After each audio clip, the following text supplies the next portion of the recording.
Hello दोस्तों, कैसे हैं आप सब। स्वागत है आप सबका आपके अपने YouTube channel study with Sachin में। दोस्तों, आज की इस वीडियो में हम यूपी डीएलएड के थर्ड सेमेस्टर का मैथ सॉल्व करेंगे, जिसमें हम ऑब्जेक्टिव क्वेश्चंस को सॉल्व कर रहे थे। अगर आपने इससे पहले की ऑब्जेक्टिव क्वेश्चन वाली वीडियो नहीं देखी है तो प्लीज देख लें, क्योंकि ये पार्ट 2 है। आज का जो पहला प्रश्न रहेगा वो रहेगा ये। यदि a बराबर एलिमेंट आपको यहाँ पे समुच्चय दिए गए हैं। आपने अगर थोड़ा सा भी पढ़ा है समुच्चय के बारे में तो आप जानते होंगे कि ये एक समुच्चय है, सेट है a, और ये ए बी सी डी इसके एलिमेंट्स हैं। यहाँ पे सेट b के एलिमेंट हैं x y और a, और हमसे कहा गया है कि a इंटरसेक्शन v ज्ञात कीजिए। a इंटरसेक्शन v का मतलब होता है दोनों सेट्स, दोनों समुच्चयों में कॉमन एलिमेंट जो उभयनिष्ठ अवयव है। तो यहाँ पे आप इजिली देख सकते हैं कि यहाँ पे जो कॉमन अवयव आ रहा है दोनों में, इसमें देखो, इसमें और इसमें कौन कॉमन है? सिर्फ और सिर्फ ए कॉमन है। आप खुद देख लीजिएगा, ए कॉमन है। तो that's why our answer is option number C, A. ठीक है, आगे चलते हैं। अगला प्रश्न भी हमारा सेट का ही प्रश्न है, समुच्चय का ही प्रश्न है। इसको देख लेते हैं थोड़ा सा। ये जो प्रश्न है इसमें हमें समुच्चय ए के ये अवयव दिए गए हैं और ये समुच्चय बी के अवयव दिए गए हैं। यहाँ देखिए बहुत मिसप्रिंट होती है इन बुक्स में, ये समुच्चय बी के अवयव है, तभी तो यहाँ पे हम निकालेंगे ना बी माइनस ए, वरना हमें पता ही नहीं होगा कि v कौन सा है।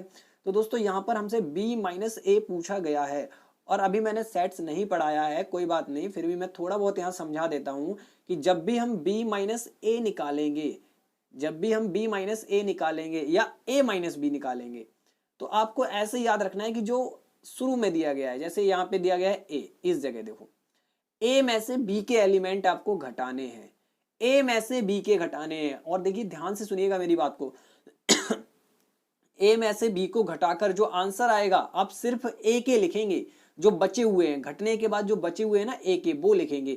अब जैसा कि हमारे क्वेश्चन में बोला गया बी माइनस ए, तो हमें बी में से ए के घटाने हैं, जो पहले होगा उसमें से पीछे वाले के आप घटाओगे, और पहले वाले में जो बचे हुए एलिमेंट है वो लिख दोगे घटाने के बाद। ठीक है ना, तो हमें b माइनस ए यहाँ पे कैलकुलेट करना है, तो इसका मतलब हुआ इसमें से इसको घटाना है। ठीक है, इतना क्लियर। तो घटा दीजिए, कौन कौन से ऐसे एलिमेंट हैं जो कॉमन है उनको हटा दो आप। घटाने का मतलब वही होता है, हटाना। तो देखिए 3 यहाँ भी आ रहा है, यहाँ भी आ रहा है। 6 आ रहा है, नहीं ना, 6 बच गया, 6 को अलग लिख लेते हैं। ठीक है, उसके बाद 9 यहाँ भी आ रहा है, यहाँ भी आ रहा है, तो ये 9 भी हट गया। अब बचा गया 12 आ रहा है ना, 12 इधर नहीं आ रहा है, तो 12 भी बच गया, उसको हम लिख लेते हैं। तो ये हमारे बचे हुए एलिमेंट है, यानी b माइनस ए ये है। ठीक है, सो हम यहाँ पे अपना आंसर लिखेंगे। एक लिखने का तरीका आपको बताता हूँ, b minus a is equal to, curly bracket में आप लिखेंगे 6,12। तो b माइनस ए के एलिमेंट क्या निकले? 6,12। तो our answer is option number आ। ठीक है, आगे बढ़ते हैं अगले क्वेश्चन की तरफ। अगला जो हमारा क्वेश्चन है, इसमें देखिए पूछा गया है कि -1 और +1 के बीच में धन पूर्णांक का समुच्चय कौन सा होगा। अब आप लोग दिमाग लगाओ, देखो -1 होता है ना, यहाँ लिख देते हैं -1, फिर आता है 0, फिर आता है +1। इतना तो आपको पता ही होगा, नंबर सिस्टम अगर आपने पढ़ा है, संख्या पद्धति पढ़ी है, तो आपको पता है कि पूर्ण संख्याएं क्या होती हैं और उनको नंबर लाइन पे, संख्या रेखा पर कैसे दिखाते हैं। ये अगर आपने कुछ भी नहीं पढ़ रखा है तो मैंने एकदम बेसिक से सारी चीजें पढ़ाई हैं। आप जाके प्लेलिस्ट में सर्च कीजिए, सेकंड सेमेस्टर पढ़िए जाके, फर्स्ट सेमेस्टर पढ़िए जाके, सब सारा कुछ मैथ्स का आपको डिटेल मिल जाएगा। ठीक है, अब यहाँ पे देखिए दोस्तों, हमसे कहा गया है कि -1 और +1 के बीच में धन पूर्णांकों का, देखिए आप जब भी प्रश्न पढ़ा करें ना तो गौर किया करें, धन पूर्णांकों का कौन सा समुच्चय है। आप एक बात बताओ, -1 और +1 के बीच में आ रहा है क्या? सिर्फ 0, और 0 ना तो धन पूर्णांक होता है और ना ही ऋण पूर्णांक होता है। तो जब भी आप पॉजिटिव इंटीजर यानी z प्लस का समुच्चय लिखेंगे कहाँ? -1 और +1 के बीच में, तो दैट इज एम्प्टी सेट, यानी रिक्त समुच्चय। उसमें कोई एलिमेंट नहीं आएगा, क्योंकि भाई -1 और +1 के बीच में कोई भी धन पूर्णांक नहीं है, तो हम अवयव नहीं बना सकते। जब हम अवयव नहीं बना सकते तो हम सेट को एम्प्टी सेट दिखाएंगे, रिक्त समुच्चय, और इसी को फाई से प्रदर्शित भी किया जाता है। तो ये बेसिक नॉलेज है जो आप लोग याद रख सकते हैं। ठीक है ना, अगर ज्यादा स्पीड तेज हो रही हो ना तो आप कमेंट बॉक्स में बता दिया करें कि थोड़ा सा स्लो बोले सर।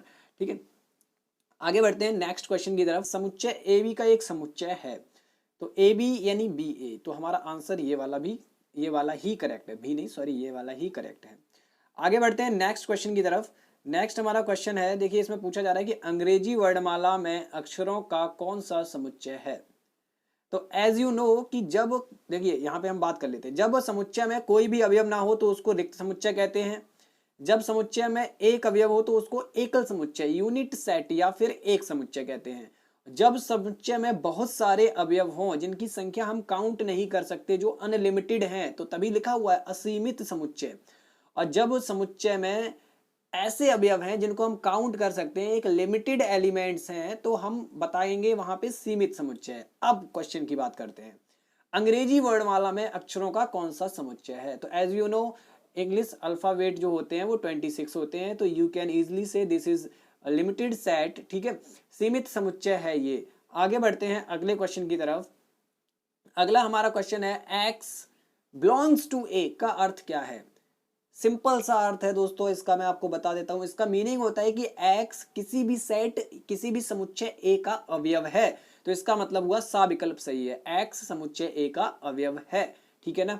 आगे बढ़ते हैं अगले प्रश्न की तरफ। देखिए बहुत इजी एक्सप्लेनेशन दे रहा हूं, अगर आपको कोई दिक्कत आ रही है तो प्लीज आप कमेंट में बता दीजिएगा। समुच्चय दिया गया है आपको 1 2 3 के उप समुच्चयों की कुल संख्या होगी।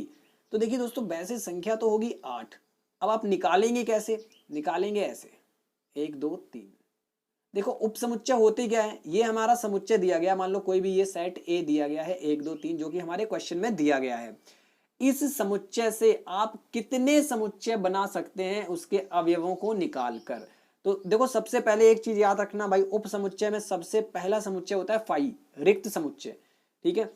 अगला आएगा हमारा 1, फिर 2, ऐसे ही 3, फिर अगले सेट में हम लिखेंगे 1 2, फिर लिखेंगे 2 3 2 3, ठीक है, फिर लिखेंगे 1 3। अब दोस्तों एक बार एक चीज और देख लीजिएगा, जो समुच्चय होता है, जो समुच्चय होता है वो खुद का एक उपसमुच्चय भी होता है, 1 2 3। अब काउंट करो, 1 2 3 4 5 6 7 8, कितने हुए? 8 हुए। तो ऐसे हमारा आंसर क्या था? 8 था। आगे बढ़ते हैं अगले प्रश्न की तरफ। अगला हमारा प्रश्न है कि यदि a इतना दिया गया है और b इतना दिया गया है तो a इंटरसेक्शन b निकालो। अभी अभी मैंने आपको इंटरसेक्शन की डेफिनेशन वगैरह सब कुछ बताई थी कि इंटरसेक्शन में क्या होता है कि कॉमन एलिमेंट ढूंढने होते हैं। अब दोस्तों आप सोच रहे होंगे कि इनमें तो कुछ कॉमन है ही नहीं, एलिमेंट कोई अवयव कॉमन नहीं है। तो दोस्तों जब आप a इंटरसेक्शन b लिखोगे और कोई एलिमेंट कॉमन नहीं आएगा तो हम ऐसे लिख सकते हैं ना, एकदम खाली खाली लिख सकते हैं ना।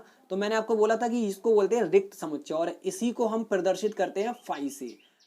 Empty set is also denoted by phi, ठीक है। तो हमारा आंसर है ऑप्शन नंबर अ, विकल्प अ।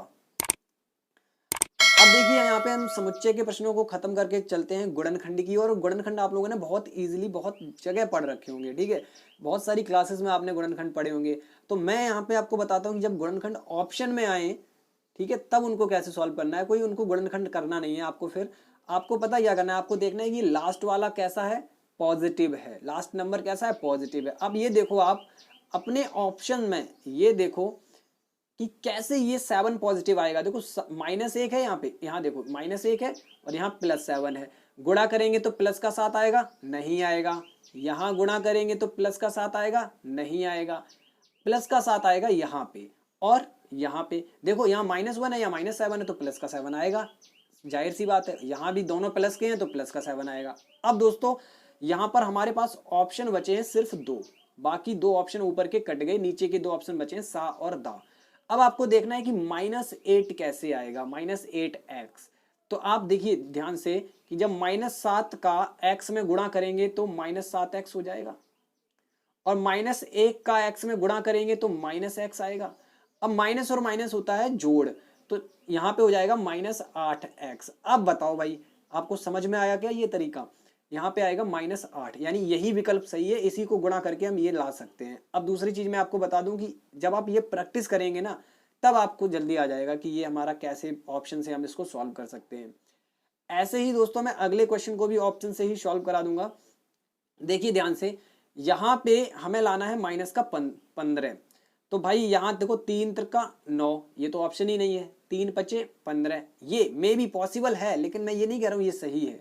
3 पचे 15 ये भी सही है और 3 पचे 15 ये भी सही है, ठीक है। अब दूसरी चीज देखो, एक चीज आपने देख ली, अब यहाँ पे देखना है स्क्वायर वाला पद। एक्स स्क्वायर आना चाहिए 6। ठीक है, अब आप x और x को मल्टीप्लाई करोगे तभी तो एक्स स्क्वायर बनेगा। तो x वाले पदों को गुणा करके देखो 6 आ रहा है किनमें किनमें, देखो इनमें तो 6 आ नहीं रहा क्योंकि ये 2x यानी 2 दूनी 4x स्क्वायर बनाएंगे, तो ये दोनों विकल्प कट। अब बचे हमारे पास ये दो विकल्प। अब इनमें आपको देखना है कि देखो यहाँ भी 6 तो आ रहा है भाई, 2 और 3 का गुणा करेंगे तो 6, 2 और 3 का गुणा करेंगे तो 6, यहाँ 6x स्क्वायर तो आ रहा है और 15 भी आ रहा है माइनस का। अब रही बात बीच वाले पद को सॉल्व करने की, किसमें माइनस का x बचेगा, सिर्फ x, बीच वाला पद।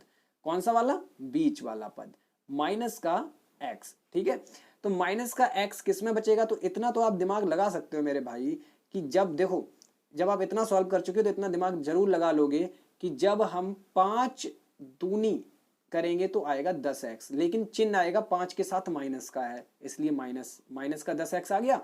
अब देखो जब हम करेंगे 3 त्रिका तो कितना आएगा, प्लस का 9x, तो कितना बचा, माइनस का x बचा कि नहीं बचा, तो यहाँ पे ये ऑप्शन हमारा एकदम करेक्ट है, this option is totally correct. आगे बढ़ते हैं अगले प्रश्न की तरफ। अगर दोस्तों आपको सवाल समझ में आ रहे हैं तो प्लीज वीडियो को लाइक कर दें, अपने साथियों के साथ इसको शेयर भी कर दें।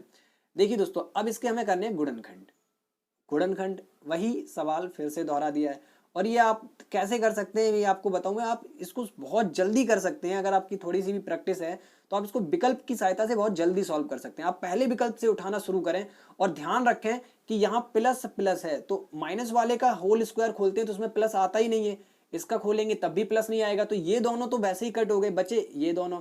अब इसमें आप ध्यान से देख लीजिए, पहले वाले का होल स्क्वायर खोल देते हैं, यहाँ पर ए स्क्वायर प्लस बी स्क्वायर यानी 1/a का स्क्वायर प्लस 2ab 2 इंटू ए इंटू 1/a।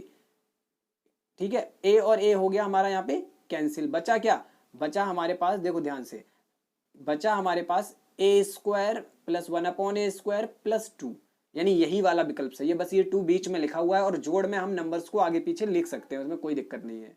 तो हमारा यहाँ पे आंसर है ए। ठीक है, आ ऑप्शन यानी कि। अगले प्रश्न की ओर चलते हैं। अगला प्रश्न हमारा है, देखिए ये भी स्क्वायर के ऊपर दिया गया, कितने इजी क्वेश्चन दे दिए गए।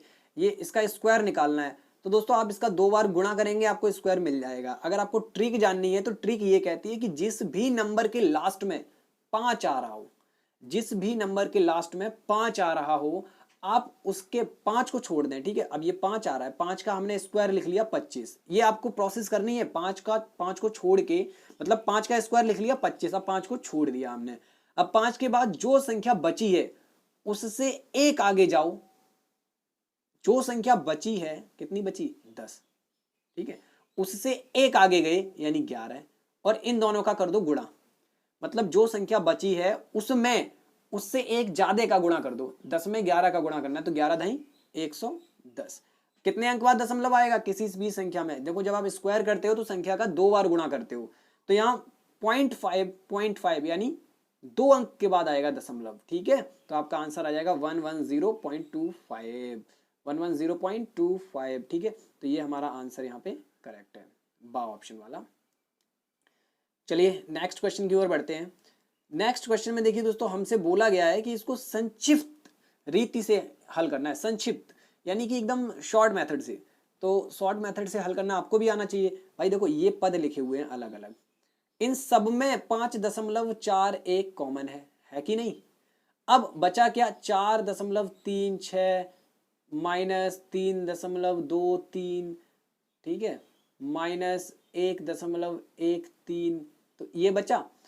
अब मेरे भाई आप इन दोनों को एक बार जोड़ के देख लो, 3.32 और 1.13, जब आप इनको जोड़ेंगे ना तो ये भी हमें पता कितना मिलेगा, इतना मिलेगा, 4.36। जोड़ के देख लो, क्योंकि ये अब आप सोचेंगे कि जोड़ेंगे क्यों, जोड़ेंगे इसलिए भाई ये दोनों माइनस में है, देख लो दोनों माइनस में, इसलिए जोड़ेंगे और आंसर में माइनस चिन्ह आएगा, तो हमारे पास आएगा 4.36 और यहां भी आ जाएगा माइनस 4.36, तो बचेगा क्या, 0 बचेगा। इस ब्रैकेट में क्या बचेगा, 0, और 0 का अगर हम इसमें 5.14 में गुणा कर दें, क्यों गुणा करेंगे, अब ये आप लोग सोच रहे होंगे कि हम गुणा क्यों करेंगे, तो चलिए इसका मैं आपको बताता हूं हम गुणा क्यों करेंगे। अब बताता हूं, देखिए गुणा क्यों करेंगे भाई, मोबाइल मैंने थोड़ा सा घुमाया था। गुणा इसलिए करेंगे मेरे भाई, ब्रैकेट के बाहर यहां कोई चिन्ह था नहीं ना, तो गुणा का चिन्ह था, तो अब जब यहाँ पे गुणा करोगे तो 0 से गुणा होगा, 0 से एनी नंबर किसी भी संख्या में आप गुणा करो हमेशा क्या आता है, 0 आता है। तो यहाँ आंसर क्या आएगा, 0 आएगा। काफी इंटेलिजेंट हो गए हो आप लोग, ठीक है।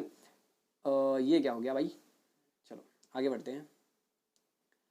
अगला हमारा सवाल है कि भाज्य क्या होता है। तो भाज्य क्या होता है, भाज्य बराबर, देखो बचपन से रट्टा मारते आते हैं हम लोग, भाज्य बराबर भाजक गुणा भागफल धन शेषफल, ठीक है ना। सा विकल्प देखो ध्यान से भाई, किसे देखें, सा विकल्प को देखें। चलो आगे बढ़ते हैं अगले सवाल की तरफ। अगला हमारा सवाल है प्रथम 5 अभाज्य संख्याओं की माध्यिका निकालनी है हमें। प्रथम 5 अभाज्य संख्याओं की माध्यिका, तो प्रथम 5 अभाज्य संख्याएं तो पहले आपको आनी चाहिए, 2, 3, 5, 7 और 11। अब इनकी चाहिए माध्यिका। अब पहले तो इनको गिनो, ये मैंने बहुत बार आपको कराया है सेकंड सेमेस्टर में, पहले इनको गिनो क्योंकि हमें वहां पे पदों की संख्या देखनी होती है, विषम है या सम। तो ये विषम है, विषम के लिए फॉर्मूला क्या लगाते हैं, n+1/2 लगाते हैं कि नहीं लगाते हैं, n+1/2। तो n+1/2 लगाइए आप। n मतलब पदों की संख्या, 1 2 3 4 5 पद है, n मतलब 5, 5 + 1/2 यानी 6/2। तो 6/2 का मतलब क्या हुआ, 3। तो तीसरा पद देखना है आपको, 3वां पद, ठीक है। आपने अगर नहीं पढ़ा है माध्यिका को तो सेकंड सेमेस्टर की वीडियोस एक बार देख लो, क्योंकि आपके सारे सेमेस्टर जो हैं एक दूसरे से जुड़े हुए हैं। तो यहां पर तीसरा पद, ठीक है। तो 2 3 5 7 9, हमने इनको आरोही क्रम में ऑलरेडी लिखा था, तीसरा पद कितना होगा, 5 होगा। तो आंसर क्या है, 5 है, ठीक है। आगे बढ़ते हैं अगले सवाल की तरफ। आंकड़ों की माध्यिका होगी, देखिए यहाँ पे पूछा जा रहा है आंकड़ों की माध्यिका होगी, तो आंकड़े आपको गिनने पड़ेंगे। जैसा कि आपको अभी मैंने बताया था, पहले तो आरोही या अवरोही क्रम में लिखे हो, फिर उसको गिनो। तो ये ऑलरेडी आपको आरोही क्रम में दिए गए हैं, बढ़ते हुए क्रम में, तो आप इसको गिनते हैं। 1 2 3 1 2 3 4 5 6 7, यहाँ पे 7 है और फिर से विषम आ गया, तो विषम वाला फॉर्मूला लगेगा, n+1/2वां पद। तो 7 + 1 कितना हुआ, 8/2, 8/2वां पद, मतलब ऐसे। तो 8/2 का बात, 8/2 की बात हो रही है ना, तो 8/2वां पद, तो 8/2वां पद ऐसे लिखा जाता है। 4वां पद कौन सा, 4वां पद, भाई निकालो खोज के, 4वां पद कौन सा है, 1 2 3 4 9, ये आंसर हो गया। चलिए नेक्स्ट क्वेश्चन की तरफ बढ़ते हैं। अगला हमारा प्रश्न है प्रथम 5 प्राकृतिक संख्याओं का समांतर माध्य होगा। प्रथम 5, 1 2 3 4 5। आप लोग सोच रहे होंगे जोड़ क्यों रहा हूं मैं, क्योंकि समांतर माध्य का फॉर्मूला होता है पदों का योग बटे पदों की संख्या। संख्या कितनी है, 5, 5 ही तो संख्या है, इनको जोड़ते हैं। जोड़ने से हमें क्या मिलेगा, 3 2 5 और 5 10, 5 15/5, 3 आंसर आना चाहिए भाई। देखिए इनका योग आएगा 15 और 5 से डिवाइड करेंगे तो आंसर आएगा 3, ठीक है। अगले सवाल की तरफ बढ़ते हैं। अगला हमारा सवाल है इसमें, इस पूरी लाइन में बहुलक क्या है। तो दोस्तों बहुलक वो संख्या होती है जो दिए गए आंकड़ों में सबसे ज्यादा बार आती है। आप लोग देखिए और बताइए कौन सी संख्या सबसे ज्यादा बार आई है। देखिए 10 कितनी बार आया है, 1 बार। 12 कितनी बार आया है, 3 बार, ठीक है। मुझे लग रहा है 12 ही 3 बार आया है, इससे ज्यादा कोई आया ही नहीं। तो 12 हमारा आंसर हो गया इस वाले क्वेश्चन में, ठीक है। कितना आंसर है, 12 हमारा आंसर है। चलिए आगे बढ़ते हैं अब अगले सवाल की तरफ। अगला हमारा सवाल है प्रथम 10 प्राकृतिक संख्याओं का समांतर माध्य होगा। तो प्रथम 10 प्राकृतिक संख्याएं, देखिए समांतर माध्य का एक और इजी सा फॉर्मूला होता है। फॉर्मूला ये कहता है कि प्रथम 10 जब आप जोड़ोगे ना तो थोड़ा टाइम लगेगा, और जब संख्याएं आपके पास ऐसी हैं जो लाइन से एक गैप उनमें जो है वो इक्वल है, जैसे इसमें देखिए 1 1 का गैप होगा। जब प्रथम 10 आप प्राकृतिक संख्याएं लिखेंगे ना तो 1 2 3 4 5 6 7 8 9 10 ऐसे आएगा। तो आप समांतर माध्य आपको निकालना हो जब भी ऐसी संख्याएं हो जो इनमें बराबर बराबर का गैप हो, तो आप क्या करो, पहली और आखिरी को जोड़ो और 2 से डिवाइड कर दो। 11/2 आएगा 5.5। तो दिस इज अवर आंसर 5.5, ठीक है। ये हमारा उत्तर है 5.5। चलिए आगे बढ़ते हैं। अगला जो हमारा सवाल है इसमें कहा जा रहा है यदि प्रेक्षणों की संख्या 13 और उनका माध्य जो है वो 9 हो तो प्रेक्षणों का योगफल कितना होगा। तो वेरी इजी, 13 निम्मा गुणा कर दो भाई। 13 निम्मा कितना होता है, 117। ये सारे फॉर्मूले ना पिछले सेमेस्टर के हैं, अगर आपने नहीं पढ़ा है तो प्लीज जाके वीडियोस को देखिएगा। ओके दोस्तों, चलिए आगे बढ़ते हैं अगले प्रश्न की ओर। अगला जो हमारा प्रश्न है अब थोड़े डिफिकल्ट क्वेश्चन आने वाले हैं, ध्यान से देखिएगा। एक घन का पृष्ठ जो है वो 24 वर्ग सेंटीमीटर है। घन का पृष्ठ, ठीक है, 24 वर्ग सेंटीमीटर है। घन का आयतन होगा, घन का आयतन होगा, जब पृष्ठ आपको दिया गया हो 24 वर्ग सेंटीमीटर। पहले तो आप पृष्ठ का फॉर्मूला बताइए। पृष्ठ का फॉर्मूला होता है 6a²। तो यहाँ पे हम लगाएंगे 24, ठीक है। घन का पृष्ठीय क्षेत्रफल दिया गया है, देखो जब भी कोई मिसप्रिंट लगा करे ना तो यूनिट देख लिया करो, पृष्ठीय क्षेत्रफल है, इसलिए मैं ये वाला फॉर्मूला लगा रहा हूं। तो यहाँ 6 से काटा, 6 चौके 24, तो a² बराबर हमें कितना मिला, 4। इसका मतलब क्या है, a बराबर है 2। ए मिल गया। ए होता क्या, ए होता है घन की भुजा। अब हमें क्या निकालना है, हमें घन का आयतन निकालना है। हमें घन का आयतन निकालना है, तो घन का आयतन क्या होता है, भुजा का क्यूब यानी a³। तो 2 का क्यूब कर दो इजीली, 8। और यूनिट क्या होती है, क्यूबिक सेंटीमीटर, क्यूबिक सेंटीमीटर, ठीक है। जब सेंटीमीटर में दिया है तो सेंटीमीटर होगा, मीटर में दिया है तो मीटर होगा। तो 8 क्यूब घन सेंटीमीटर हमारा आंसर हो गया। आगे बढ़ते हैं दोस्तों। अगला जो हमारा प्रश्न है लंबवृत्तीय बेलन के ऊपर है। एक लंबवृत्तीय बेलन की ऊंचाई 6 सेंटीमीटर और त्रिज्या 3 सेंटीमीटर है। ऊंचाई यानी h कितनी है, 6 सेंटीमीटर, और त्रिज्या यानी कि r कितनी है, 3 सेंटीमीटर, ठीक है। इसका हमें आयतन बताना है। तो आयतन होता है आपका पाई r² h। तो लगा दो फॉर्मूला, पाई इंटू r², मतलब कि r दिया है, त्रिज्या दी है 3, 3 का स्क्वायर होता है 9, इंटू ऊंचाई यानी 6, 9 6 54, 54 पाई, 54 पाई हमारा आंसर है। और अगर हमारा पाई नहीं दिया रहता ऑप्शन में तो हम पता पाई का वैल्यू भी रखते, ठीक है, ये आप याद रखें। हमें ऑप्शन में पाई दिया गया था इसलिए मैंने पाई का वैल्यू नहीं रखा था। मैंने सोचा कि पाई शायद हमारे आंसर के साथ आ जाए, ठीक है, इसलिए मैंने यहाँ पे पाई का वैल्यू नहीं रखा था। तो अब आप ऐसे करके क्वेश्चन धीरे धीरे करेंगे तो इन चीजों के अभ्यास आपको होते रहेंगे। अगला जो हमारा प्रश्न है, एक घनाभ की कोरें क्रमशः ये दी गई हैं। एक घनाभ की कोरें दी गई है। कोरें का कोर मतलब होता है साइड, ठीक है, साइड, भुजा, जिसको हम लोग भुजा भी बोलते हैं। तो घनाभ की कोरें दी गई हैं आपको, साइड्स दी गई हैं। हमें करना क्या है, तो घनाभ का पृष्ठ ज्ञात कीजिए। भाई बहुत ही ज्यादा इजी क्वेश्चन है।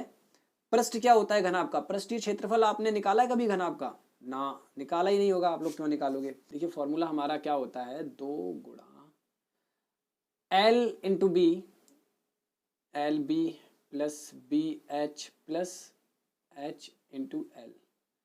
पढ़ा होगा आपने कई बार इस फॉर्मूले को भी, ठीक है। तो यहाँ पे हमें क्या करना होता है, हमें एल बी बी एच और एच एल निकालने होते हैं। मतलब कि लंबाई गुणा चौड़ाई, चौड़ाई गुणा ऊंचाई, और ऊंचाई गुणा लंबाई, ठीक है। ये हमें निकाल के इसमें 2 का मतलब इनको ऐड करना है, फिर 2 का गुणा कर देना है। देखिए फॉर्मूला कोई रटने की चीज नहीं होती, आप दिमाग से याद रखा करें कि हम इसको कैसे याद रख सकते हैं, ठीक है। तो हम 6 तिया 18 लिख लेते हैं एक एक करके। 3 दूनी 6 और 6 दूनी 12, इन सबको जोड़ेंगे तो कितना आएगा, 12 और 6 18, 18 दूनी 36, 36 आ गया हमारे पास। मतलब 12 6 18, 18 18 हो गया 36। अब इसमें करना होता है 2 का गुणा, तो 36 दूनी 72 हमारा आंसर हो गया यहाँ पे। तो ऐसे इसको सॉल्व करते हैं। अगले प्रश्न की ओर चलते हैं। अगला प्रश्न हमारा है, घन का आयतन 27 घन सेंटीमीटर है, तो घन की कोर यानी वही भुजा पूछी गई है। तो आप ऑप्शन देख के इसको सॉल्व कर सकते हैं, ठीक है। वैसे तो आपको पता होता है कि a³ आपको दिया है कितना, 27, मतलब घन का आयतन दिया है। अब इसका क्यूब रूट ले लो, घन मूल, तो यहाँ रह जाएगा a, और यहाँ इसका 27 का क्यूब रूट कितना होता है, 3, ठीक है। तो आंसर आ गया हमारा 3। चलिए आगे बढ़ते हैं अगले प्रश्न की ओर। अगला हमारा प्रश्न कहता है कि घन की भुजा 6 सेंटीमीटर है, घन का पृष्ठीय क्षेत्रफल यानी पृष्ठ पूछा गया है आपसे। अभी बताया था 6a², मतलब 6 इंटू ए होती है भुजा, और भुजा ऑलरेडी 6 सेंटीमीटर दी गई है। तो 6 का स्क्वायर करेंगे तो कितना आएगा, 36, 36 छिक्का 216। तो ये हमारा आंसर हो गया, ठीक है, 216 इसमें ऑप्शन में सा करेक्ट है। आगे बढ़ते हैं। घन का विकर्ण इतना दिया गया है तो इसका आयतन होगा, तो दोस्तों ये 64 घन सेंटीमीटर इसका आयतन होगा। कुछ फॉर्मूले और कुछ सवाल आपको खुद से याद रखने होते हैं, सॉल्व करने होते हैं। आगे बढ़ते हैं अगले सवाल की तरफ। एक कमरे के फर्श का क्षेत्रफल 48 वर्ग मीटर है, यदि उसकी ऊंचाई 5 मीटर हो तो कमरे का आयतन होगा। भाई देखो फर्श का क्षेत्रफल होता है L इंटू बी, और ऊंचाई होती है H। अगर हम तीनों का गुणा कर दें तो क्या हो जाएगा, L B H, और यही तो होता है आयतन। तो तीनों का गुणा करना है, मतलब इन दोनों का तो ऑलरेडी गुणा करके दिया गया है। L इंटू बी आपको ऑलरेडी दिया है क्षेत्रफल, ठीक है, और उसमें ऊंचाई का और गुणा कर दो तो LBH पूरा हो जाएगा। यानी कि हमारा आंसर आएगा 240। 48 में 5 का गुणा करो 240 हमारा आंसर होगा। दोस्तों आज का हमारा लास्ट क्वेश्चन, ठीक है, आज का हमारा लास्ट क्वेश्चन, वृत्त की स्पर्श रेखा वृत्त की त्रिज्या के साथ कौन सा कोण बनाती है। देखो मैं इजीली आपको समझा देता हूं, ये स्पर्श रेखा खींच देते हैं हम यहाँ पे, ठीक है, ये वाला कोण पूछा गया है, त्रिज्या और स्पर्श रेखा के बीच का कोण ये, ठीक है, ये 90 अंश का कोण होता है। कितने अंश का? 90 अंश का। तो दोस्तों आज की वीडियो में आपने जो प्रश्न किए, देखो प्रश्न तो आप लोग बहुत सारी वीडियोस को देख के भी कर सकते हैं, बात होती है सॉल्यूशन की। अगर आपको सॉल्यूशन पसंद आता है तो वीडियो को लाइक करें, शेयर करें अपने साथियों के साथ, और अगर आपको हमारे चैनल पर दी गई सारी वीडियोस अच्छी लगती हैं तो प्लीज चैनल को सब्सक्राइब भी कर लें। चलिए मिलेंगे अगली वीडियो के साथ, तब तक के लिए नमस्कार, बाय बाय, जय हिंद।